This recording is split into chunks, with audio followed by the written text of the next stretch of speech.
You're about to enter into another dimension. A dimension not only of sight and sound, but of page and ink. A journey into a terrifying land whose borders are that of only your imagination. You are about to enter my library.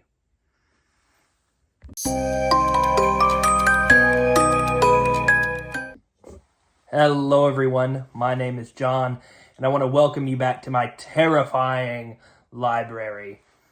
I wanted to jump in on this year's Horror Mayhem event, which is a yearly event that many booktubers jump in with. They read lots of short horror fiction for the month of May. It's called Horror Mayhem.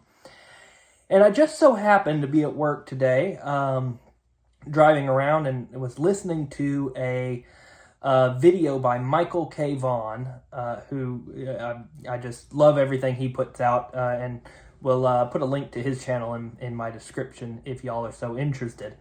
And he had he's going to be participating this year, so be on the lookout for content from him on the matter. But he just so happened to be talking about just a bunch of books on his channel today, and he mentioned that he thought one of the scariest Edgar Allan Poe stories was one called Berenice. And that made me stop for a minute because I had never read Berenice before. I've read lots of Edgar Allan Poe, mostly the stuff one would think, the Telltale Heart, the Raven, and I found that of all of the great horror writers, and I've read several. I've read Dracula, I've read Frankenstein, I've read lots of H.P. Lovecraft. I've read lots. I think Edgar Allan Poe is the one that scares me the most, because I feel like he adds just a drop of realism. And you may disagree, but I think he adds a drop of realism that sometimes it just seeds something right in the back of my brain. It takes a excellent writer not to depend so heavily on necessarily vulgarity or anything else to make someone feel the emotion of fear. It's like the difference between a good horror movie and a cheap slasher flick. One is just out for shock value. The other has something to say, possibly about the human condition. And so I think the best horror is one that does that. And I feel as if Edgar Allan Poe does that. And boy howdy, may I just say that Berenice that's a shocker right there. Was not anticipating how chilling that story is.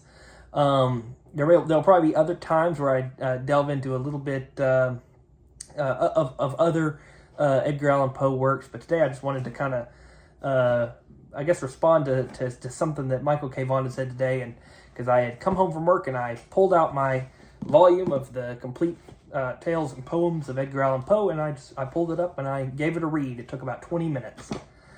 But boy howdy, in those 20 minutes, those were some pretty chilling few minutes. Now, I will say that the topic matter of Berenice is quite a lot. It is a horror short story, so I would recommend younger viewers to skip to the next one. Just find a different one. Would put out a content warning there, but of course it's not me. It's the story itself. And I think what really got me about Berenice is, the main character, and his name was Aegeus, as I believe. And he has what's called monomania, and that is kind of an obsessive-compulsive sort of disorder, I suppose, where he really, really, really zeroes in on one thing, and one thing only. And he is engaged to a woman named Berenice. Berenice is very, very beautiful. But Berenice, unfortunately, develops a terminal condition that from which she basically wastes away. Her beauty is gone in the blink of an eye, and she is wasting away. However, the only thing that hasn't really wasted away, all of her other good looks have, the only thing that hasn't wasted away is her perfect teeth.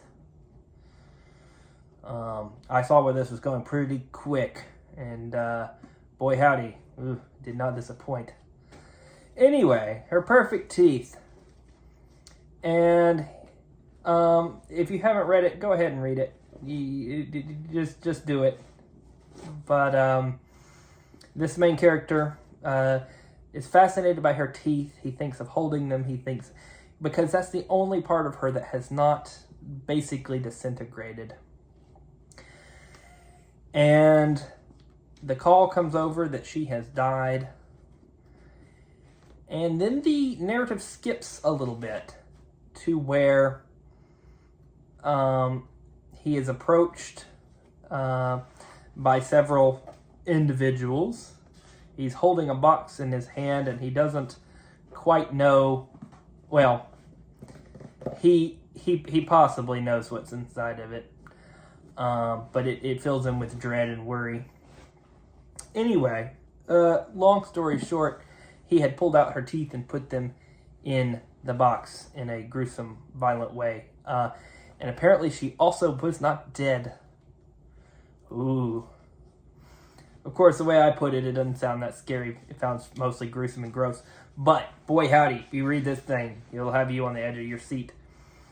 Mostly because I think that Edgar Allan Poe is a master with the word. And I wanted just to give you a indication of the literary quality of this short story. He says, misery is manifold. The wretchedness of earth is multiform. Overreaching the wide horizon is the rainbow. Its hues are as various as the hues of that arch, as distinct too. Yet it is intimately blended. Overreaching the wide horizon as the rainbow.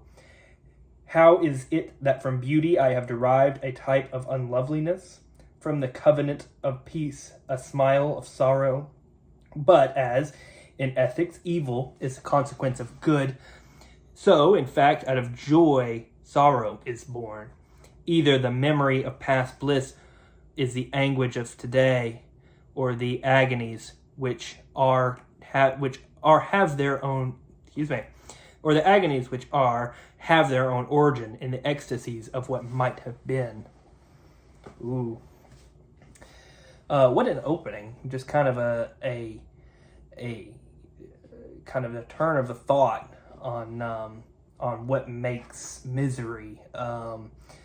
There can't be light without darkness, because the shadow is cast.